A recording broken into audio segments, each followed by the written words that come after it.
Welcome to Dr. Fred Markets. This is not financial advice. Most people will never understand how crypto, AI, and global finance are reshaping the world.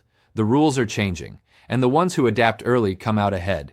You're here. You're paying attention. That already makes a difference. Let's go. Your favorite horror movie today is the stock market. Bitcoin today, down 3.5%, about $70,988. Ethereum, down almost 2%, under $2,000. The S&P, flat line. Nvidia, up 4% again. Same clown show, new trading day. But the real horror story is at your local mall. Luxury shops quietly minting money while your index fund crawls. LVMH, Hermes, Ferrari, even Rolex resellers are still flexing pricing power in a cost of living crisis. Rich people did not downshift to Target. They upgraded to don't care. Now smash cut to Hollywood. Backrooms drops $81 million opening weekend. Obsession has a freak jump. Meanwhile, The Mandalorian and Grogu face plants with a 70% drop. Translation: the box office just told you the future of luxury investing, and you're too distracted by meme coins to notice. Signal 1. Horror is the cheapest genre to make and the most ruthlessly profitable. Paranormal Activity cost $15,000 and turned into almost $200 million worldwide. That's a 10,000x return before the sequels, merch, and streaming rights. Horror is a machine. Tiny budgets, rabid fans, minimal stars, and endless replay value. Signal 2. Luxury brands are the horror movies of consumer capitalism. Low real cost, insane markups, built on story, ritual, and status addiction. A $12,000 handbag and a $150 million superhero movie share the same trick. Convince you this object is part of your identity, then raise the price until you scream and pay anyway.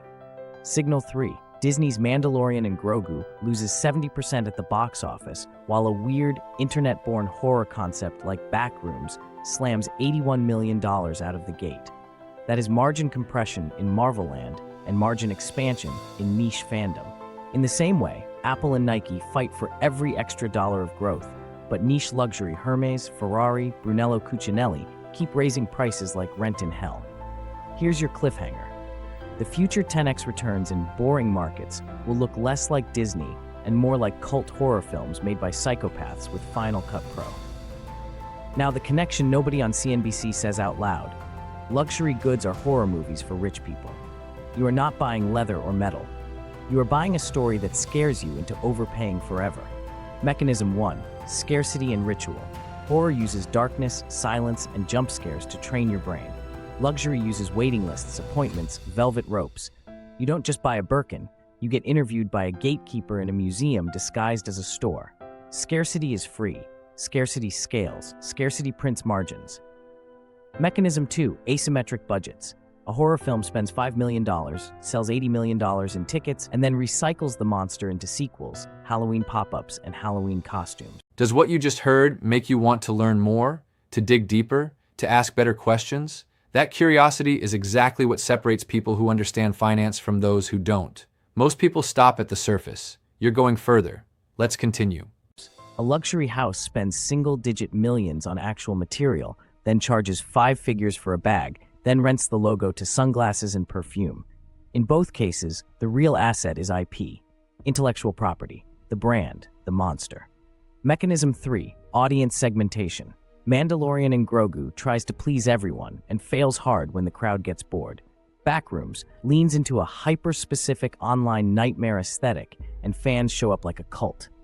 Same with luxury. Mass brands chase volume and get stuck in discount purgatory. Real luxury says, if you have to ask the price, get out. So what does this mean for your money, not your popcorn? One concrete fact.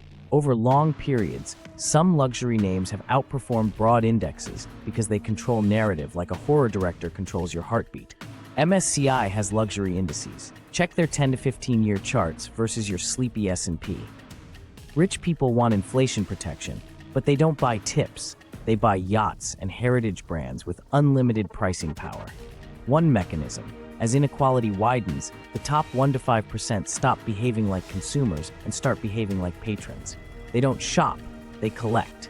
The marginal dollar flows into things that signal power: rare cars, art, watches, couture. That spending doesn't care about Fed rates. It cares about social status, which never enters a central bank model.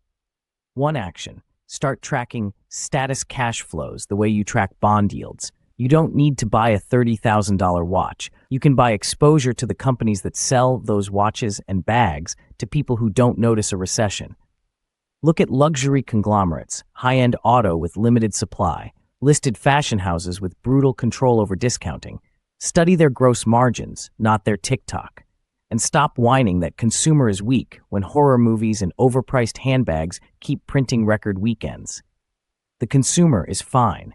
Your middle-class index narrative is weak. You want real protection? Own businesses that sell identity, not stuff. People cut Netflix before they cut whatever makes their friends jealous. Luxury is just socially acceptable addiction. This is not financial advice. This is a reminder that the market doesn't reward what's fair. It rewards what hooks human psychology and never lets go. So, 3 points. 1. Horror movies prove that tiny budget, high emotion IP can crush bloated blockbusters. 2. True luxury brands use the same playbook to maintain insane pricing power while your ETF grinds sideways. 3. Your job is not to chase what's popular. Your job is to track who controls feelings, not features, and invest where the margin of obsession lives. If you learned one new way to see luxury today, subscribe. Tomorrow, we hunt the next cult, not the next index. This is not financial advice. If you enjoyed this video, please subscribe to the channel and check the links in the first comment below. That's it for today on Dr. Fred Markets. I hope this gave you clarity and a new perspective. Remember, this is not financial advice. Always do your own research. If you found this useful, subscribe. It's free and it helps the channel grow. Find me on the blog at drfredmarkets.com and join the newsletter via the link in bio. I'm Dr. Fred Markets. See you in the next one.